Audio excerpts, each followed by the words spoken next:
এখন রাত আনুমানিক 11টা। আমরা সিদ্ধান্ত নিচ্ছি পট্টিমারির বিখ্যাত সেই গরম লটপটি এবং গরম রুটি খাওয়ার জন্য যাব।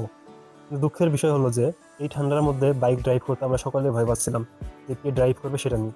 শেষ মুহূর্তে সিদ্ধান্ত হলো যাওয়ার সময় দুজন নিয়ে যাবে এবং আসার সময় অন্য দুজন চালিয়ে আসবে। এই সিদ্ধান্তের উপর ভিত্তি করে আমরা রওনা দিলাম রৌমারী বাজার থেকে কট্টিমারি বাজারের উদ্দেশ্যে। রাতে এই সময় সাধারণত মানুষ জানলা দরজা বন্ধ করে ঘুমিয়ে পড়ে, কিন্তু আমরা আর অপেক্ষা না করে সোজা রওনা দিলাম সেই লটপটি এবং রুটির স্বাদ উপভোগ করতে। রাস্তায় প্রচন্ড গাড়ি থাকা সত্ত্বে আমরা খুব স্লোলি বাইক ড্রাইভ করতেছিলাম এবং কি খুব সাবধানতার সহিত ড্রাইভ করতেছিলাম। আসলে দুঃখের বিষয়, আমরা হেলমেট ছাড়া কখনো বাইক চালাই না।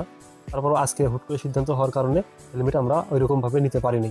অবশ্যই আপনারা বাইক ড্রাইভ করার সময় হেলমেট পরিধান করবেন। এখন অনেকে বলতে পারবেন যে শুধুমাত্র এই লটপটি খাওয়ার জন্য এত দূর থেকে এত দূরে ঠান্ডার মধ্যে জার্নি করে যায়। আসলে ব্যাপারটা ওইরকম না। এরকম কয়েকজন বন্ধু বান্ধব একত্রিত হয়ে খাবার খেলে খুবই ভালো লাগে। তারপর আমরা আসলাম কত্তিমারি বাজারে। এখানে নয়ন ভাইয়ের দোকানের সামনে আমাদের বাইকগুলো পার্কিং করলাম। আর এটাই হচ্ছে মূলত আমাদের নয়ন ভাইয়ের দোকান। এই দোকানে আসলে কিন্তু কম্পিউটার প্রশিক্ষণ করানো হয় এবং এর সাথে অনলাইনে যে যাবতীয় কাজগুলো সেগুলো করা হয়। তারপর আমরা চলে আসলাম এখানে আতিক আনহা সম্ভবত হোটেলটার নাম, এই হোটেলে।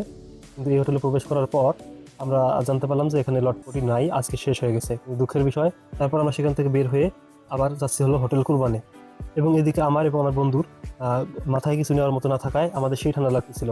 তারপর আসলাম হোটেল কুরবানে আসার পর দেখলাম যে এখানে আগে থেকে কয়েকজন পরিচিত ভাই ব্রাদার রুটির জন্য অপেক্ষা করতেছিল। তারপর আমরা টেবিলে বসে পড়লাম এবং আমার বন্ধু ফিরোজ হারুনগুলো অর্ডার দিয়ে আসার পর আমরা এখানে বসে অপেক্ষা করতেছিলাম যে কখন আমাদেরকে খাবার দিবে। খাবার খেয়ে আমরা এখান থেকে রওনা দিব। আর এদিকে দেখুন, খাবার দেওয়ার পর আমার বন্ধু অর্ধেকটা রুটি খেয়ে ফেলছে একাই, অর্থাৎ মাংস ছাড়াই খেয়ে ফেলছে।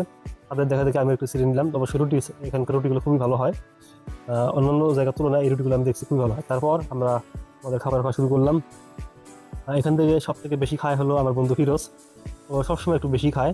খাবার খাওয়া শেষে আমরা আবারও আসলাম নয়ন ভাই দোকানের সামনে। সেখান থেকে বাইক নিলাম। নেওয়ার পর আমাদের কানে যেহেতু কিছু নাই, তারপর তারা একটু দয়া ধর্ম করে আবারও সেই বাইকে উঠলো। তারাই আবারও বাইক ড্রাইভ করবে, কিন্তু এদিকে আমার বন্ধু ফিরোজ কোনোভাবে মানতে রাজি না। সে আমাকে বাইক চালাতে দিয়ে সে পেছনে বসে আছে, অথচ আমার কানে কিন্তু কিছুই নেই। সেই ঠান্ডার মধ্যে আমি বাইক ড্রাইভ করে বাসায় যাচ্ছি। তো আজকের ভিডিওটা এই পর্যন্ত। সবাই ভালো থাকবেন, সুস্থ থাকবেন। আল্লাহ হাফিজ।